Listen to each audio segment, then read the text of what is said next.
गुरुर्ब्रह्मा गुरुर्विष्णू गुरुर्देवो महेश्वरा सद्गुरु साक्षात परब्रह्म तस्मै श्री सद्गुरुवे नमः। जय जय रघुवीर समर्थ श्रीराम समर्थ। सद्गुरु चरणांना नतमस्तक होऊन आपण या सुंदर सकाळच्या वातावरणामध्ये, मनमोहक सकाळच्या वातावरणामध्ये आपण या निरूपणास सुरुवात करूया। मायबाप सज्जनांचं स्वागत आहे। समर्थांनी सांगितलेलं आहे की मनुष्याच्या जीवनामध्ये तुम्ही कितीही तरुण असा, कितीही बघा कशीही असा, पण एक ना एक दिवस प्रत्येक मनुष्याला म्हातारं व्हावं लागणारच आहे। एक ना एक दिवस म्हातारं होणारच आहोत। म्हणून जरी तुम्ही श्रीमंत असाल, गरीब असाल, तरी सुद्धा तुम्हाला म्हातारं व्हावंच लागणार आहे। तुम्ही कितीही बुद्धिमान असा, कितीही मूर्ख असा, पण एक ना एक दिवस प्रत्येक जण म्हातारा होणार आहे। म्हणून या म्हातारपणामध्ये आपण कोणत्या 4 गोष्टी आहेत ज्या आपण सर्वांनी आवर्जून लक्षात ठेवायला हव्या।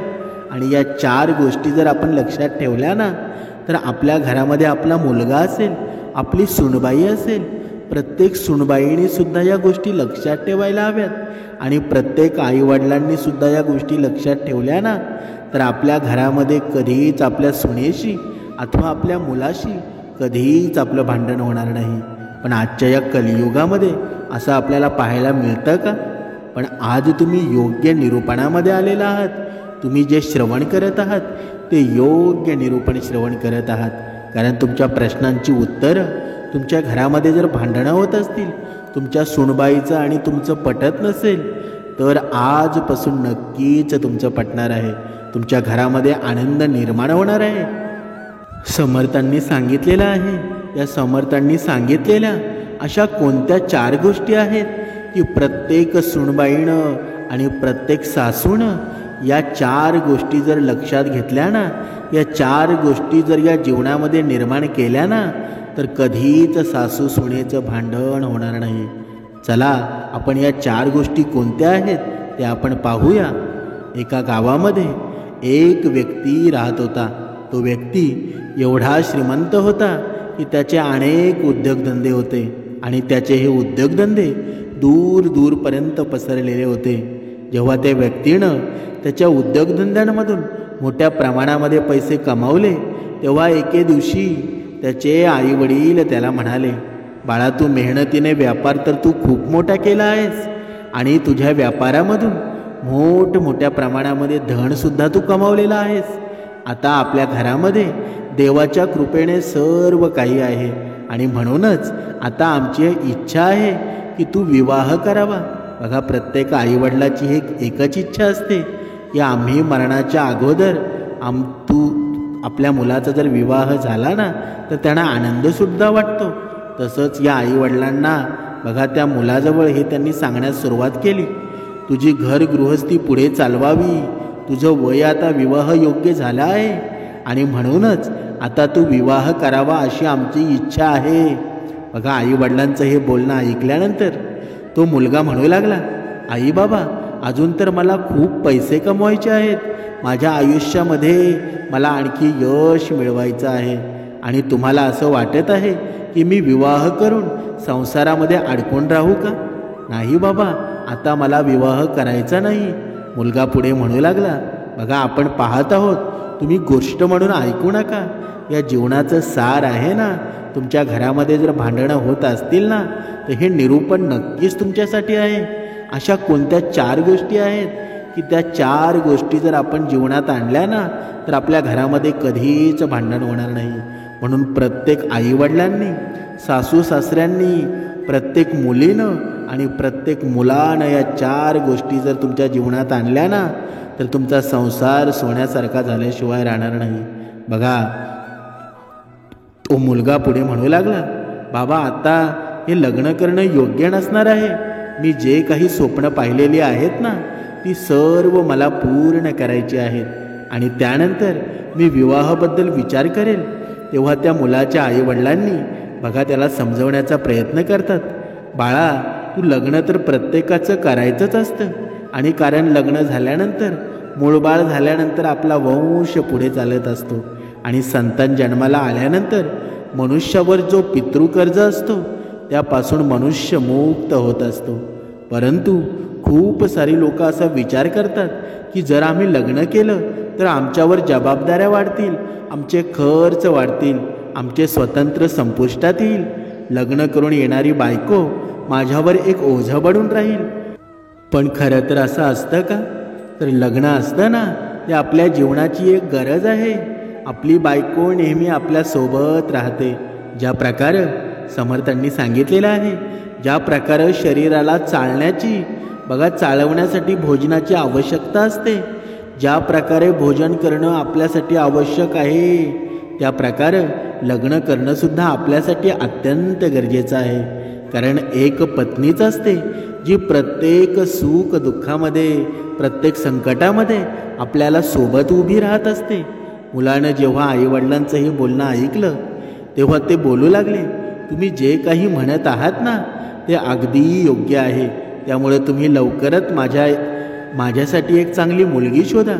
जेव्हा तुम्हाला एक चांगली संस्कारिक मुलगी मिळेल ना तेव्हा तुम्ही मला सांगा, मी तुमच्या आवडीच्या मुलीसोबत लग्न करेन. बघा त्या मुलानं सर्व आईवडिलांचं बोलणं ऐकल्यानंतर आईवडील खूपच प्रसन्न होतात आणि पुढच्या दिवशी शेजारच्या गावामध्ये मुलासाठी मुलगी पाहण्यासाठी जातात. जेव्हा त्यांना मुलगी पसंत येते तेव्हा त्यांनी लगेचच ब्राह्मणाला बोलवतात आणि लग्नाचा दिवससुद्धा पक्का करतात.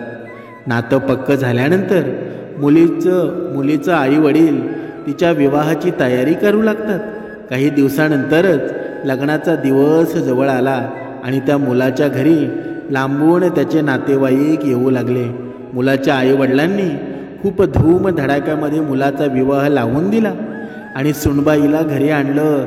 सुंदर आणि संस्कारी बायको मिळाल्यामुळं मुलगा खूपच आनंदित होता आणि मुलाचे आईवडीलसुद्धा खूपच खुश होते. अशा प्रकारे मुलगा आणि सुनबाईसोबत त्या आईवडील त्यांचे जीवन व्यापन करू लागले.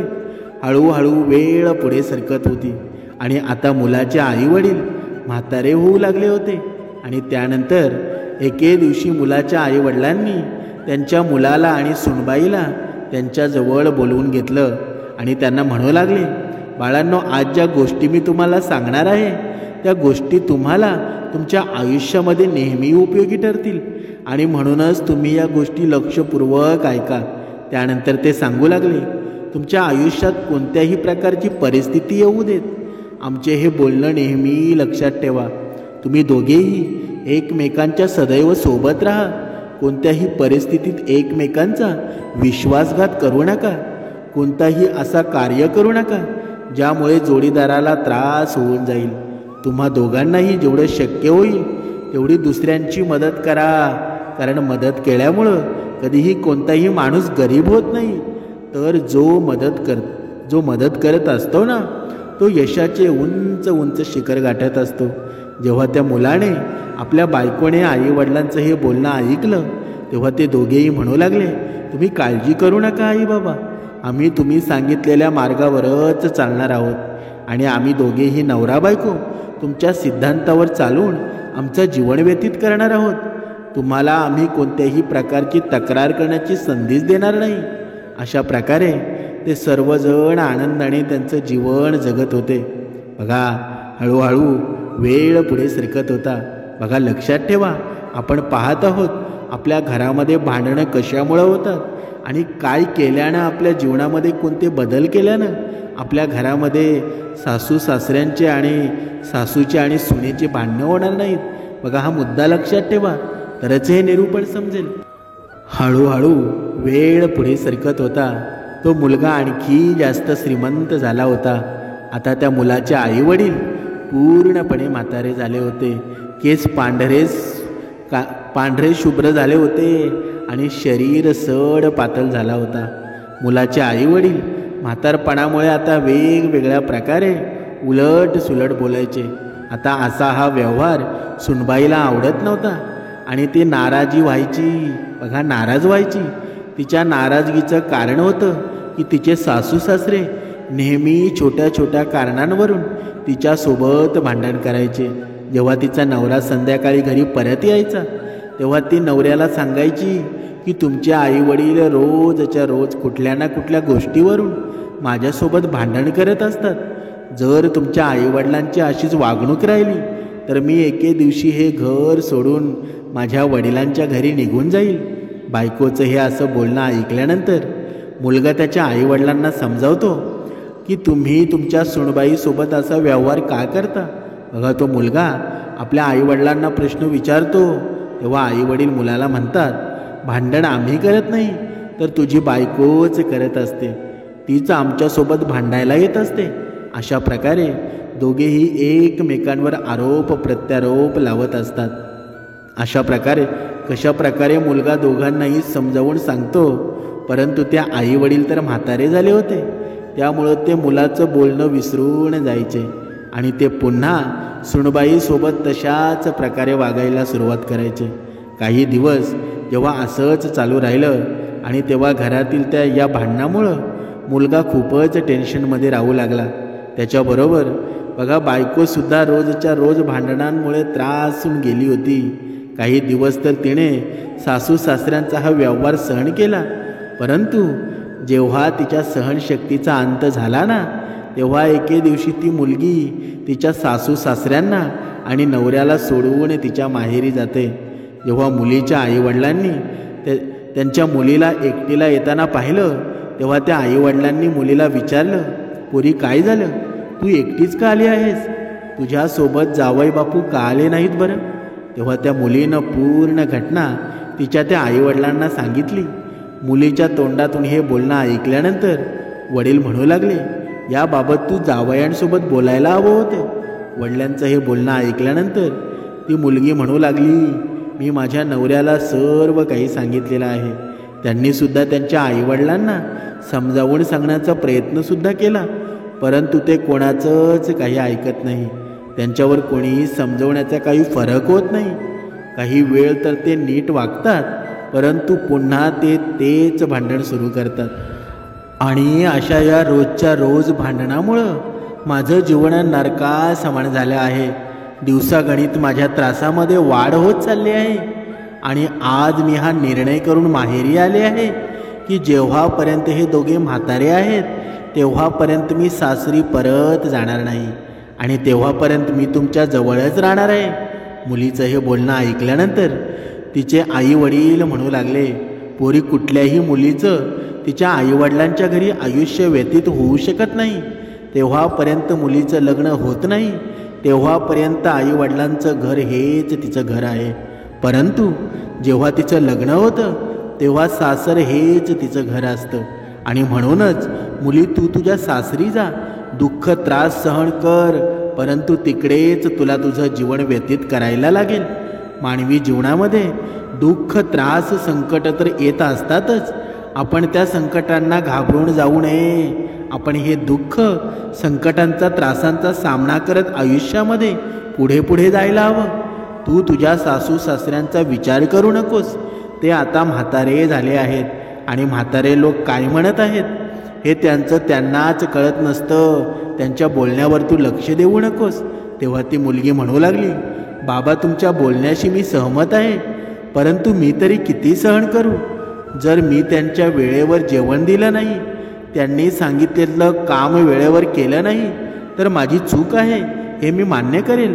परंतु मी त्यांनी सांगितलेलं सर्व कामं अगदी वेळेवर करत असते, परंतु तरीसुद्धा ते लोक मला वाईट साईड बोलत असतात आणि मला वेगवेगळे टोमणे मारत असतात, अपमानित करत असतात. इतकंच नाही तर आजूबाजूच्या लोकांना माझ्याबद्दल खूप वाईट साईड सांगत असतात.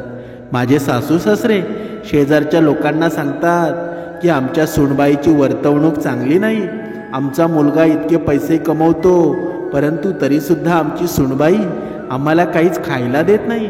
अशा प्रकारे ते गाववाल्यांना माझ्याबद्दल काहीही सांगत असतात आणि नेहमीच मी शिजवलेल्या जेवणामध्ये ते कमी शोधत असतात.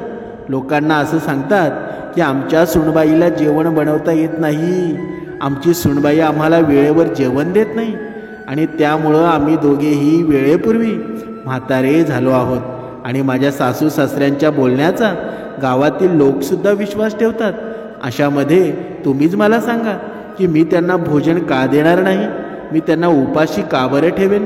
जेव्हा मुलीचं हे बोलणं आईवडील ऐकतात तेव्हा त्यांना खूपच दुःख वाटतं. ते त्यांच्या मुलीला म्हणतात, पोरी तू काळजी करू नकोस, या बाबतीत मी तुझ्या सासरी जाऊन तुझ्या सासू सासऱ्यांसोबत आणि नवऱ्यासोबत बोलेन आणि त्यांना विचारेल की ते तुमच्यासोबत असं का वागतात. पुढच्या दिवशी मुलीचे आई वडील त्यांच्या मुलीला घेऊन सासरी जातात. सासरी गेल्यानंतर त्यांना त्यांचा जावई भेटत नाही. तेव्हा मुलीचे आई वडील मुलीच्या सासू सासऱ्यांना मुलीबद्दल समजावून सांगण्याचा प्रयत्न करतात, परंतु मुलीचे सासू सासरे म्हातारे झालेले असतात. ते काहीही समजून घ्यायला तयार नसतात. उलट ते दोघे मुलीच्या आईवडिलांना काहीही उलटसुलट बोलतात आणि मुलीच्या आईवडिलांनी त्यांना खूप समजावून सांगण्याचा प्रयत्न केला, परंतु त्याचा काहीही उपयोग झाला नाही. जेव्हा सासू सासऱ्यांना समजावून सांगण्याचा काही उपयोग होणार नाही हे जेव्हा मुलीच्या आईवडिलांना समजलं, तेव्हा मुलीच्या आईवडील मुलीला घेऊन पुन्हा माहेरी घेऊन आले. जेव्हा ते परत येत होते तेव्हा त्यांना रस्त्यामध्ये एक व्यक्ती दिसला, ज्या व्यक्तीच्या एका हातामध्ये कमंडळू होता आणि ज्यांना सफेद रंगाचे लांब लांब केस आणि दाढी होती आणि चेहऱ्यावर एक वेगळंच तेज होतं. जेव्हा मुलीच्या आईवडील त्या व्यक्तीजवळ पोचतात तेव्हा त्यांना समजतं की एक सिद्ध साधू पुरुष आहेत. त्यांच्या चेहऱ्यावर एक वेगळंच प्रकारचं तेज आहे. त्यांच्या चेहऱ्यावरील हे तेज पाहून मुलीच्या आईवडील त्या साधूला प्रणाम करतात आणि त्यांच्या चरणाजवळ जाऊन बसतात. तेव्हा त्या साधू महाराजांनी त्यांना विचारलं, बाळांनो तुम्हाला काही अडचण आहे का. तेव्हा मुलीचे वडील म्हणू लागले, हो गुरुवर, मी खूपच अडचणीमध्ये आहे, मला काहीच कळत नाही की काय करायचं हवं. तेव्हा ते साधू महात्मा म्हणू लागले, बाळा तुला जी काही अडचण आहे ना, जी काही तुझी काळजी आहे ती सर्व स्पष्टपणे तू मला सांग. तुझ्या या अडचणीचा मी नक्कीच काहीतरी समाधान शोधून काढेल.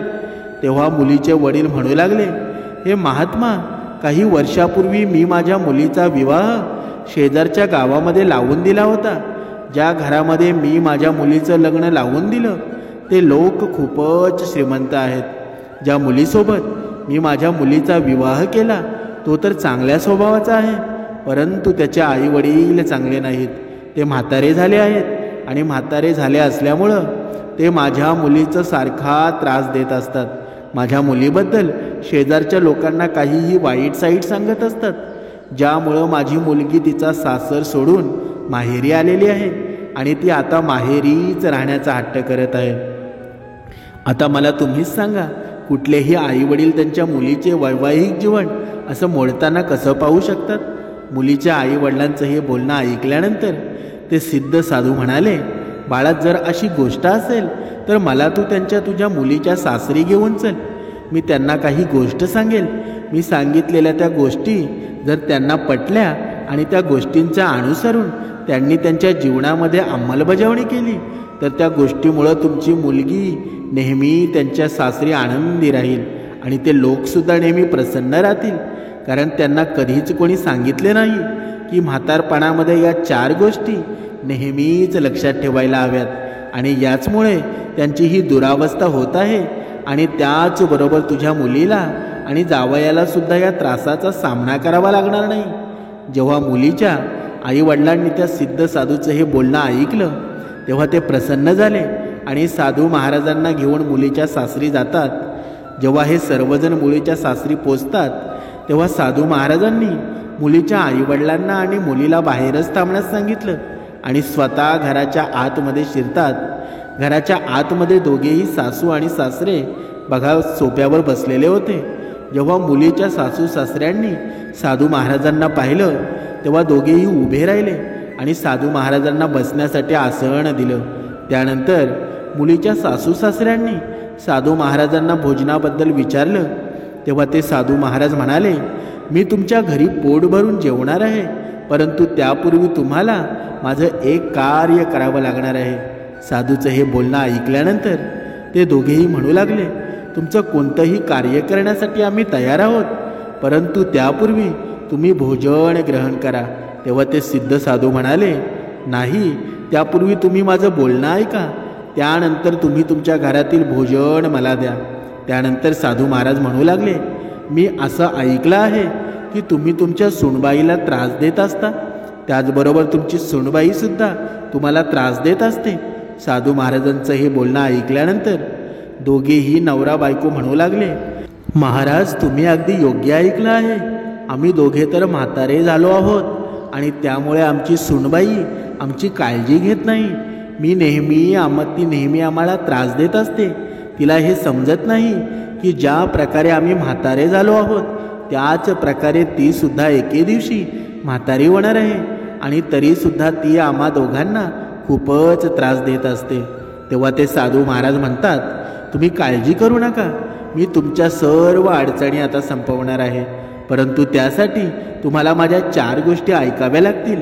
जर तुम्ही माझ्या या 4 गोष्टी ऐकल्यात ना, तुमच्या जीवनामध्ये याचं अनुसरण केलं ना, तर पहा तुमचं म्हातारपण किती सुखपूर्वक व्यतीत होऊन जाईल. मी तुम्हाला तुमच्या सुखी जीवनासाठी ज्या 4 गोष्टी सांगणार आहे, त्या 4 गोष्टींचं अनुसरण तुम्ही तुमच्या जीवनामध्ये केल्यामुळं तुम्ही खूपच आनंदी राहाल आणि कधीच तुम्हाला तुमचा मुलगा किंवा सुनबाई त्रास देणार नाही. इतकंच म्हटल्यानंतर ते साधू महाराज पुढे म्हणू लागले, सर्वात पहिली गोष्ट, बोलताना नेहमी तुम्ही तुमच्या बोलण्याकडे लक्ष द्या, तुमच्या वाणीवर लक्ष द्या, कारण तुमच्या वाणीमध्ये इतकी शक्ती आहे ना की तिच्या जोरावर तुम्ही कोणाचेही मन जिंकू शकता.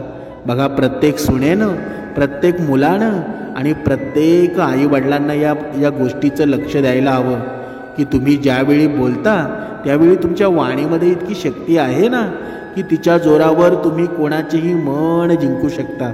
तुम्ही तुमच्या वाणीमुळं कोणालाही इजा पोचवू शकता आणि म्हणूनच नेहमी तुम्ही बोलताना तुमच्या बोलण्याकडे लक्ष द्यायला पाहिजे. समजा तुम्ही माझ्याशी बोलत आहात, जर तुमच्या बोलण्याची पद्धत मला आवडली तर मी तुमच्याकडे आकर्षित होईल, पण तुमच्यासोबत जोडला जाईल. परंतु जर तुमची बोलण्याची पद्धत मला आवडली नाही तर मी नेहमीसाठी तुमच्यापासून दूर निघून जाईल.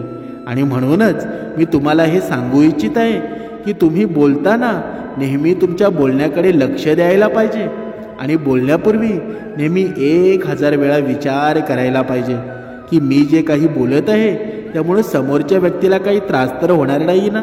मला माहीत आहे की माणूस जेव्हा म्हातारा होतो तेव्हा त्याच्या शरीरामध्ये वेगवेगळ्या प्रकारचे आजार उत्पन्न होत असतात. तो बोलत असतो परंतु त्याला समजत नाही की तो काय बोलत असतो. परंतु तुम्ही तुमच्या बोलण्याकडे नेहमी लक्ष द्यायला पाहिजे. लोकांसोबत बोलताना नेहमी तुमच्या शब्दांवर ध्यान द्यायला पाहिजे. जेव्हा दोघेही नवरा बायकोंनी हे साधू महाराजांचं हे बोलणं ऐकलं तेव्हा ते साधू महाराजांना म्हणाले, हे गुरुवर, तुम्ही जे म्हणतायत ना ते अगदी योग्य म्हणतायत. आतापासून पुढे आम्ही कोणासोबतही बोलताना आमच्या बोलण्याकडे नेहमी लक्ष देऊ. परंतु दुसरी गोष्ट कोणती आहे बरं? कृपा करून ती सुद्धा आम्हाला सांगा. तेव्हा ते साधू महाराज पुढे म्हणतात, योग्य वेळेवरच आपण कोणतीही गोष्ट मागायला हवी. जसं की तुम्हाला जर भूक लागली असेल आणि त्या वेळेला जर तुमची सुनबाई जेवण बनवत असेल, जर तुम्ही त्या वेळेला भोजन मागितलं, मग अशा परिस्थितीमध्ये सुनबाई तुम्हाला भोजन कुठून देऊ शकतील बरं? त्या वेळेला तर भोजन शिजवलं जात आहे, मग ती तुम्हाला भोजन कसं बरं देऊ शकेल? जर तुमची सुनबाई आंघोळ करत असेल आणि त्या वेळेला तुम्ही एखादी गोष्ट तिच्याकडे मागितली, मग अशा परिस्थितीमध्ये ती गोष्ट घेऊन ती तुमच्यापर्यंत पोचू शकेल का? आणि जर तुम्ही त्या गोष्टीवरून तिच्यासोबत जर भांडत असाल ना, मग तुमचाच व्यवहार सुनबाईप्रती चांगला नाही. तुम्हाला हे समजायला हवं की वृद्ध अवस्थेमध्ये आणि तारुण्य अवस्थेमध्ये किती अंतर असतं. तरुण अवस्थेमध्ये आपण दुसऱ्यासाठी कमावत असतो आणि त्यामुळे दुसऱ्यावर आपला अधिकार असतो, आणि तरुणपणामध्ये आपण जे काही मागतो ते आपल्याला मिळत असतं. परंतु वृद्ध अवस्थेमध्ये आपण दुसऱ्यावर आधारित बनतो आणि दुसरा व्यक्ती प्रथम त्यांचं कार्य करेल आणि कार्य समाप्त झाल्यानंतर तो ती वस्तू तुमच्याजवळ घेऊन येईल, जी वस्तू तुम्हाला हवी आहे. आणि म्हणूनच तुम्हाला थोडा संयम ठेवायला हवा. तुम्ही एखादी गोष्ट मागितली तर लगेचच ती गोष्ट तुमच्यासमोर हजर होईल, हे कधीच होऊ शकणार नाही. आणि हे सुद्धा लक्षात ठेवा की सुनबाई जर कुठे गेली असेल किंवा कुठल्या कामामध्ये व्यस्त असेल आणि तुमचा आवाज तिच्यापर्यंत पोचत नसेल ना, आणि अशा परिस्थितीत जर तुम्ही तुमच्या सुनबाईकडे कुठली गोष्ट मागत असाल तर अशा परिस्थितीमध्ये सुनबाई तुमच्यापर्यंत ती वस्तू कशी पोचवू शकेल? तिला तर आवाजच गेला नसेल. जर तुमच्या सुनबाईची तब्येत खराब असेल आणि इतकी खराब असेल की तिला अंथरुणावरून उठता येत नसेल, मग अशा परिस्थितीमध्ये ती तुमच्यापर्यंत तुम्ही मागितलेली वस्तू कशी घेऊन येऊ शकेल? आणि तुम्ही लोक याच कारणावरून तुमच्या सुनबाईवर नाराज होत असता की तुमची सुनबाई तुमचं बोलणं ऐकत नाही. दुसरी गोष्ट ऐकल्यानंतर ते दोघेही म्हणू लागतात, हे गुरुवर, आम्हाला आता समजलं आहे की आम्ही किती चुकीचे आहोत. तेव्हा ते साधू म्हणतात, अजून माझं बोलणं समाप्त झालं नाही, आता माझी तिसरी गोष्ट आहे का? तेव्हा पुढे साधू महाराज म्हणतात, जेवणामध्ये जर काही चूक झाली असेल तर कधीही भांडू नका. तुम्ही ही गोष्ट समजून घ्यायला हवी की घरातील व्यक्तीला जेवण बनवण्याव्यतिरिक्त दुसरीही कामं असतात. आणि त्यामुळे जर कधी जेवण बनवत असताना तिच्याकडून चूक झाली असेल, जेवणामध्ये मीठ कमी जास्त पडत असेल, भाकरी करपली असेल किंवा भाजीला चांगली चव लागत नसेल, तर या गोष्टींमुळे तुम्ही तिच्याशी भांडण करू नका. तिला समजावून सुद्धा सांगता येऊ शकतं. तुम्हाला या गोष्टीची जाणीव असायला पाहिजे की कधी काळी तुम्ही सुद्धा तरुण होतात आणि तुमच्याकडून सुद्धा अशा चुका घडत होत्या. मग तेव्हा तुमच्या आईवडील सुद्धा तुमच्यासोबत अशा प्रकारे वागायचे का? जर समजा असं वागत होते, मग तेव्हा तुम्हाला कसं वाटायचं? बघा, वाईट वाटायचं ना. मग जर तुम्ही सुद्धा तुमच्या सुनबाईसोबत अगदी तसंच वागत असाल तर तिला सुद्धा साहजिकच वाईट वाटत असेल. आपण मनुष्य प्राणी आहोत आणि चुका या माणसाकडूनच होत असतात. त्यामुळे प्रत्येक चुकीवर भांडण करणं हे सोल्युशन होऊ शकत नाही. तुम्ही तुमच्या सुनबाईला शांत समजावून सांगायला हवं की तुझ्याकडून अशी चूक कशी झाली, यापुढे अशी चूक होणार नाही याची काळजी घे. जर तुम्ही ही गोष्ट प्रेमपूर्वक तुमच्या सुनबाईला सांगितली तर यामुळे तुमच्या सुनबाईला सुद्धा आनंद होईल आणि हेच म्हणेल, माझे सासू सासरे खूप चांगल्या स्वभावाचे आहेत आणि मला माझ्या चुकीवर खूप समजावून सांगतात आणि मला समजावून सुद्धा घेतात. परंतु तुम्ही लोक तिच्या प्रत्येक गोष्टीमध्ये वेगवेगळ्या प्रकारच्या कमतरता शोधत असता. तुमच्या या अशा वागण्यामुळं घरामध्ये नेहमी कलहाचं वातावरण निर्माण झालेलं असतं. आणि म्हणूनच यापुढे लक्षात ठेवा की अन्नामध्ये काही कमतरता असेल तर सुनबाईला समजावून सांगा, तिच्यासोबत भांडू नका. अशामध्ये घरातील वातावरण प्रसन्न राहील. साधू महाराजांचे बोलणं ऐकल्यानंतर ते दोघेही नवरा बायको खुश होतात. ते म्हणतात, हे गुरुदेव, तुमच्या 3 गोष्टी आम्ही खूपच चांगल्या प्रकारे समजलो आहोत, परंतु 4थी गोष्ट कोणती आहे? कृपया 4थी गोष्ट सुद्धा आम्हाला सांगा. तेव्हा ते साधू म्हणतात, परिवारातील ज्या काही अडचणी असतात, जे काही संकट असतात, ते परक्यांना सांगू नये. जसं की तुमच्या परिवारामध्ये पैशाची कमतरता असेल ना, तुमच्या परिवारामध्ये कुटुंबामध्ये भांडणं होत असतील किंवा तुमची सुनबाई स्वभावाने चांगली नसेल, ती जेवण चांगल्या प्रकारे बनवत नसेल, ती तुमचं बोलणं ऐकत नसेल, तर अशा परिस्थितीमध्ये तुम्ही तुमच्या या खाजगी गोष्टी परक्या माणसांना कधी सांगू नका. बघा, हे खूप महत्त्वाचं कारण आहे. समर्थांनी सांगितलेलं आहे, जेव्हा आपल्या घरातील आपल्या गुप्त गोष्टी असतात, नवरा बायकोच्या गोष्टी असतात, इतर आपण पुरुषाला जेव्हा सांगतो ना, तेव्हा आपल्या घरामध्ये दुःख येण्याचं कारण, आपल्या घरावर संकट येण्याचं कारण खूप मोठं असतं. म्हणून समर्थांनी सांगितलेलं आहे, आपल्या घरातील गुप्त गोष्टी कधीच कोणाला सांगू नका. कारण परक्या लोकांना जेव्हा तुम्ही तुमच्या घरातील समस्या सांगता, तेव्हा त्यावेळेला ती लोक तुमच्यासोबत सहानुभूतीचं नाटक करत असतात. परंतु जसे तुम्ही जाता तेव्हा तुमचे ते बोलणं ती लोक तुमच्या सुनबाईला किंवा मुलाला सांगतात. आणि या कारणामुळं तुमच्या घरामध्ये आणखीन जास्त भांडण होऊ लागतात. जर तुम्ही तुमच्या मुलांबद्दल आणि सुनबाईबद्दल नेहमी वाईट साईड बोलत असाल तर अशा परिस्थितीमध्ये तुम्ही तुमच्या सुनबाईला आणि मुलाच्या नजरेमध्ये पडत राहाल.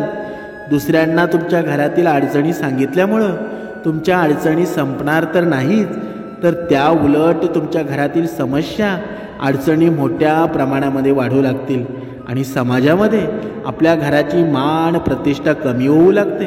म्हणूनच नेहमी लक्षात ठेवा की तुमच्या घरातील ज्या काही समस्या आहेत, ज्या काही अडचणी आहेत, त्या इतरांना कधीच सांगू नका. जेव्हा दोघे नवरा बायको त्या साधू महाराजांचं हे बोलणं ऐकतात तेव्हा ते म्हणतात, हे गुरुदेव, आमच्याकडून खूप मोठी चूक झाली आहे. आम्ही तर आमच्या मुलांबद्दल सुनबाईबद्दल आजूबाजूला हीच गोष्ट पसरवलेली आहे की आमचा मुलगा चांगल्या संस्काराचा नाही, आमची सुनबाई चांगल्या संस्काराची नाही, आमच्या घराची अवस्था खूपच वाईट आहे, आम्ही खूपच अडचणीमध्ये आहोत, आम्हाला कधीच वेळेवर अन्नसुद्धा मिळत नाही, आमची सुनबाई चांगली नाही. आम्ही या गोष्टीवर पूर्ण गावभर पसरवलेल्या आहेत. तेव्हा ते साधू महाराज म्हणू लागले, आम्ही म्हणूनच मी तुम्हाला समजावून सांगत आहे, जर तुम्ही तुमच्या घरातील गोष्टी पूर्ण गावभर पसरवत असाल तर तुम्हाला यामुळे दुःखाशिवाय दुसरं काहीच मिळणार नाही. आणि म्हणूनच तुम्ही माझं बोलणं ऐका. ज्या 4 गोष्टी मी तुम्हाला सांगितल्या आहेत ना, त्यांना अनुसरून तुम्ही तुमच्या जीवनामध्ये बघा प्रेरित व्हा.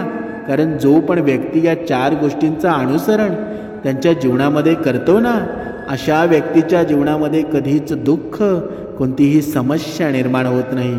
तो नेहमी त्याच्या आयुष्यामध्ये सुखी राहतो. समर्थांनी सांगितलेलं आहे, ज्याच्या घरामध्ये नेहमी सुख शांती टिकून राहते. आणि हे साधू महाराजांचं हे बोलणं मागे उभा असलेला मुलगा आणि सुनबाई सुद्धा ऐकत असतात. त्यानंतर मुलगा आणि सुनबाई त्या साधू महाराजांजवळ येतात आणि त्यांच्या चरणांना प्रणाम करतात. तेव्हा ते साधू महाराज म्हणतात, तुम्ही सुद्धा काही गोष्टी लक्षात ठेवायला हव्या. जर घरामध्ये वृद्ध आईवडील आहेत आणि जर त्या वृद्ध आईवडील असं काही बोलले आहेत त्यामुळे तुमच्या मनाला त्रास झाला असेल तर तरुण मुलांनी हे समजून घ्यायला पाहिजे की त्यांच्या आईवडील आता म्हातारे झालेले आहेत. समर्थांनी सांगितलेलं आहे, म्हातारपणामुळे त्यांच्या वाणीवर ताबा राहत नाही आणि तरुणपणाच्या तुलनेमध्ये त्यांचं डोकंसुद्धा कमी चालतं. त्यांना स्वतःला हे माहीत नसतं की ते काय बोलत आहेत, त्यामुळं त्यांचं बोलणं मनावर घेऊ नये. तुम्ही नेहमी ही गोष्ट लक्षात ठेवायला हवी की ते आता वृद्ध झालेले आहेत. आणि दुसरी गोष्ट लक्षात ठेवा की जेव्हा पण तुमच्या आईवडील तुमच्यासोबत अशी एखादी गोष्ट बोलतात ज्यामुळे तुमच्या मनाला त्रास होत असतो किंवा तुमच्यासोबत ते भांडू लागतात किंवा तुमच्या बायकोला ते काही बोलले असतील की जेवण चांगलं बनवलं नाही, तर या गोष्टीवर तुम्ही भांडायला नको पाहिजे. तुम्ही त्यांचं बोलणं ऐकायला पाहिजे. त्यांच्या बोलण्यावर तुम्ही विचार करायला पाहिजे. अन्नामध्ये जी काही चूक आहे ना, ज्या काही चुकांमुळे तुमच्या अन्नाची चव बिघडली आहे, तर ती चूक तुम्ही सुधारली गेली पाहिजे. जर अन्न अगदी व्यवस्थित बनवलेलं असेल ना, तर त्यांचं बोलणं ऐकून तुम्ही गप्प बसायला पाहिजे. कारण म्हातारपणामुळे ते काहीही बोलत असतात, परंतु असं नाही की म्हातारपणामुळे ते नेहमी चुकीचंच बोलत असतात. तुमच्यापेक्षा जास्त अनुभव नक्कीच त्यांना असतो आणि त्यांना चांगलं माहीत आहे की कोणतं कार्य तुमच्यासाठी हितकारक आहे आणि कोणतं कार्य तुमच्यासाठी अहितकारक आहे. अशामध्ये जर तुम्ही कोणतं कार्य करत असाल आणि तुमचे म्हातारे आई वडील तुम्हाला ते कार्य करण्यापासून थांबवत असतील, तर तेव्हा तुम्ही त्यांचं बोलणं ऐकायला पाहिजे. कारण त्यांच्याकडे तेवढा अनुभव आहे आणि त्या अनुभवाच्या आधारे तुम्हाला ते सांगत असतात. त्यांना हे चांगलं माहीत आहे की कोणतं कार्य केल्यामुळे तुम्हाला फायदा होईल आणि कशामुळे तुम्हाला नुकसान सहन करावं लागणार आहे. सुनबाई आणि मुलाने हे सुद्धा समजून घ्यायला पाहिजे की वृद्ध अवस्थेमध्ये त्यांच्या आईवडील कधीकधी त्यांना वाईट साईड चुकीचे सुद्धा बोलू शकतात.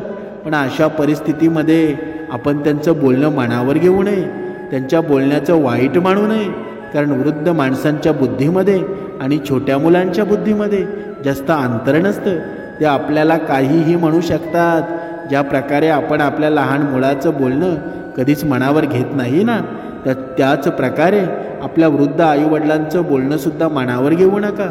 म्हणून समर्थांनी सांगितलेलं आहे या कथेचं तात्पर्य काय, की बघा प्रत्येक आईवडिलांनी, प्रत्येक बघा मुलांनी, प्रत्येक सासू सासऱ्यांनी, प्रत्येक सुनेने जर या 4 गोष्टींकडे लक्ष दिलं ना.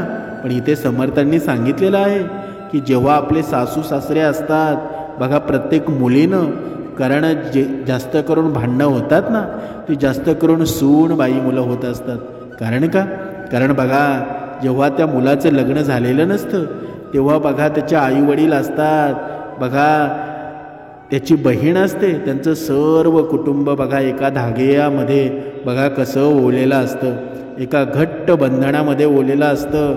म्हणजेच तुमचं लग्न होण्याच्या अगोदर त्यांचं कुटुंब एवढं सुख समाधानामध्ये असतं ना, की त्यांच्या घरामध्ये आनंदी आनंद असतो. पण तुम्ही विचार करा, प्रत्येक सुनेने, प्रत्येक मुलीनं हा विचार करायला हवा. आपण जेव्हा बघा सासरी जातो, लग्न होऊन सासरी जातो, तर आपली जेव्हा पावलं त्या घराला लागतात ना, तर मुलीने हा कधीच विचार करू नये का आपल्या मुलं त्या घरामध्ये भांडणं होतील. म्हणून त्यांचं कुटुंब आनंदामध्ये होतं ना, तसंच आपल्याला ठेवायचं आहे. आणि आपले सासू सासरे बघा, जेव्हा सासू सासरे म्हातारे होतात तेव्हा त्यांची बुद्धी लहान मुलांसारखी होते. म्हणून त्यांना प्रत्येक मुलीनं, प्रत्येक सुनेनं आपल्या सासू सासऱ्यांना आईवडिलांसारखं प्रेम द्यायला हवं. कारण या कलियुगाची गरज आहे. आणि जर या भक्ती मार्गामध्ये जर प्रत्येक मनुष्य आला ना, तर तुमच्या घरामध्ये कधीच भांडणं होणार नाहीत. आणि ही काळाची गरज आहे. समर्थांनी सुद्धा सांगितलेलं आहे की बघा या भक्ती मार्गामध्ये जो जो आला ना, तो सुखकारी झाला, त्याच्या जीवनाचं सोनंच झालं. आणि त्याच्या घराचं सुद्धा, त्याचा संसार सुद्धा सोन्यासारखा झाला. जय जय रघुवीर समर्थ.